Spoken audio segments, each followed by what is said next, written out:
If you're watching this, you'd better subscribe, because from this moment on, you'll start thinking like a Machiavellian. I'm going to tell you something your father, your teachers, and your society were too terrified to admit. Not motivational, not spiritual, not comforting, but once you hear it, it will rewire the architecture of your mind. This isn't self-help. This is a weapon. 500 years ago, Niccolò Machiavelli wrote the most hated sentence in political history. Men judge actions by the result, not intentions, not virtue. Results. The church called him evil. Moralists tried to erase him. But presidents, billionaires, generals, and intelligence agencies? They study him in private. They win with his principles while preaching morality to the masses. Because Machiavelli didn't describe the world as we wish it was. He described the world as it actually is. And here's the disturbing part. The first men who understood this didn't become saints. They became rulers. While you were trained to be good, they were trained to be untouchable. You were taught to protect your image. They were taught to protect their interests. You were told to fear bold decisions. They were told to fear not making them. Ask yourself something uncomfortable.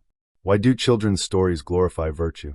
While every powerful person you admire lives by leverage, dominance, and advantage.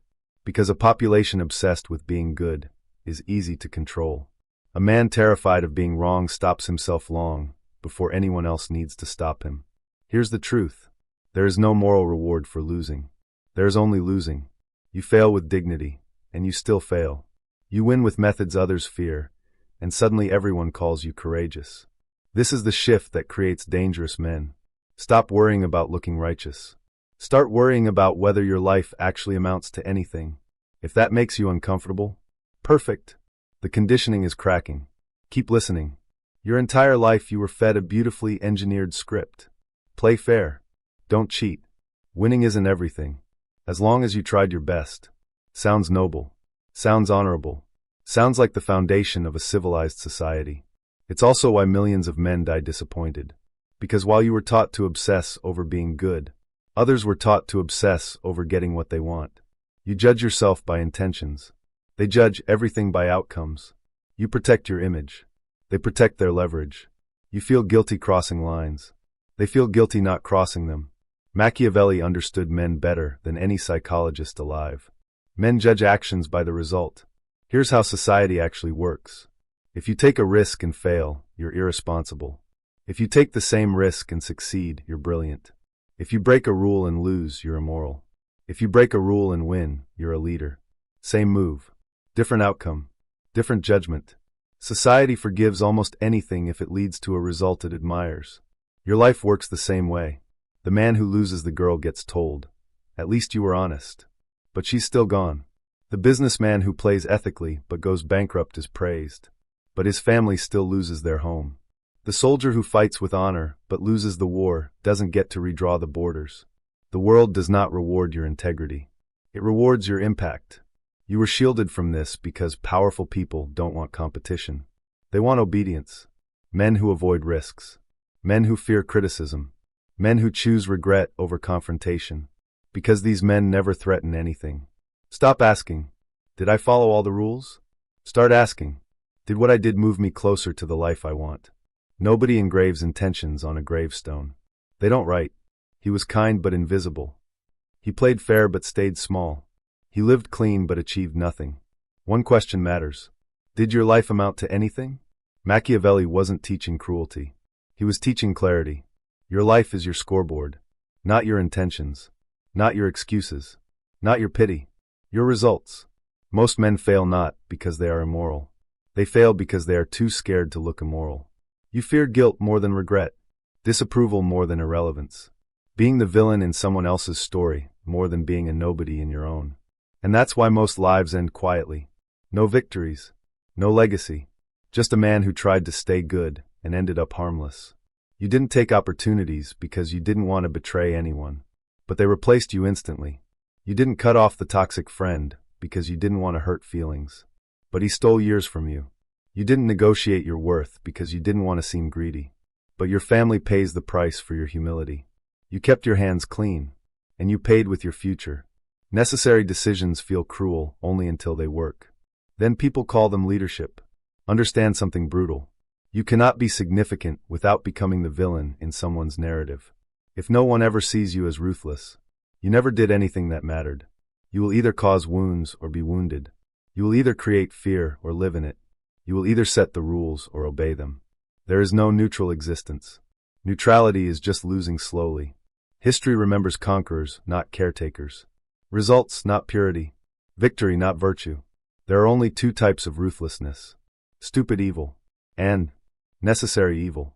Stupid evil is impulsive, breaking trust for ego, yelling for dominance, sabotaging for attention. It's weak. It's emotional. It collapses on itself. Necessary evil is disciplined, cutting the toxic employee, ending the dead friendship, refusing weakness. Not because you enjoy hurting, but because your mission deserves protection. Stupid evil destroys futures. Necessary evil builds them. Ask yourself a single cold question. Does this action build the future I want, or just soothe the fear I can't confront? Most men choose soothing. That's why most men stay small. Peace is the lie. War is the default. Your career is war. Your relationships are war. Your future is war. Someone wants your position, your influence, your silence. Predators don't announce themselves. They smile. The fox sees the traps. The lion scares the wolves. You must become both. A man visibly ready for war rarely needs to fight. Predators pick easier targets. Just make sure that target is never you. Every powerful man lives by a personal code. Every weak man lives by someone else's. Your code must answer. Who deserves my loyalty? Loyalty without reciprocity is slavery. What lines will I cross if survival demands it? Weak men say, I would never. Strong men say, I pray I never have to, but if I must, I will. What outcomes are sacred enough to stain my hands for? If it doesn't build a legacy, the sacrifice is worthless. Your code must be cold enough to protect you, and warm enough to make your life worth defending. If your code doesn't scare you a little, it won't save you. You can walk away from all this. Pretend it was too dark. Go back to being agreeable, harmless, morally approved, and forgettable. Or you can accept the truth. Your life will be measured by your impact, not your innocence. One path gives you clean hands. The other gives you a legacy. Choose. And if you want the next step, the lesson on controlling perception, weaponizing fear, and commanding power, like the video, subscribe, turn on notifications, because the next lesson won't just change how you think. It will change who fears you. But before you click away and pretend this was just interesting, I need you to understand something terrifying. You're already being judged. Not by what you meant to do, by what you actually did, or didn't do. Right now, someone from your past thinks of you as the guy who never stood up for himself. The guy who always said, maybe someday. The guy who had potential, and then disappeared. That's your current legacy. Not your kindness. Not your good heart. Your inaction. So here's where this stops being theory and becomes a threat. If you do nothing after hearing this, you're choosing to stay prey. You now know how the game is played. You know morality is used to control you. You know outcomes rewrite the story. You know harmless men get harvested first. If after this, you go back to apologizing for wanting more, to saying yes when you mean no, to fearing being disliked more than you fear wasting your life, then understand, you are not a victim anymore. You're a volunteer. Every dangerous man has a split second in his history, where his life quietly divides in two, before he saw the game, and after he refused to play it like a loser. For some, it was betrayal. For others, humiliation. For a few, the moment they realized no one was coming to save them. You are standing in that moment right now. No fanfare. No drumroll. Just a line in your mind. On one side, I'll keep being the man everyone likes but no one respects. On the other side, I will become the man they fear losing. The man they can't control. The man whose absence is louder than other men's presence. You don't need permission for that. You need a decision. If you're still here, then make these 3 internal vows. Vow 1.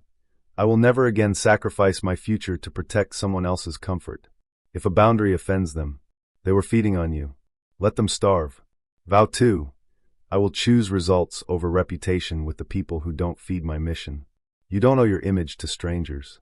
You owe your evolution to yourself. Vow 3. I will build a life so strong that my morality becomes a choice, not a cage. Goodness without power is decoration. Power with a code becomes destiny. From today on, you don't ask, will they be mad at me if I do this? You ask, will I be mad at myself in 10 years if I don't? There are two types of men watching this. The first type will nod, feel inspired, close this video, and continue living exactly the same. They will blame luck, economy, parents, politics, God, anything but their own refusal to become dangerous. The second type will feel something break inside. A quiet, cold anger. Not at the world. At themselves. For every time they played small.